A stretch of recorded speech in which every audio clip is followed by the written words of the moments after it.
प्रकल्पग्रस्त आक्रमक झालेत। पोलिसांकडून प्रकल्पग्रस्तांची आता धरपकड होते। विधान भवनावर मोर्चा काढण्याआधी त्यांची धरपकड केली आहे।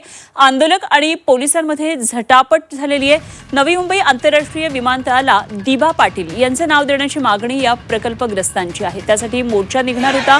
पनवेलपासून विधान भवनापर्यंत हा पायी मोर्चा काढण्यात येणार होता। मात्र पोलिसांनी आंदोलकांची आधीच धरपकड केली आहे आणि आंदोलन दडपल्याचा आरोप त्यामुळे आता करण्यात येतो आहे।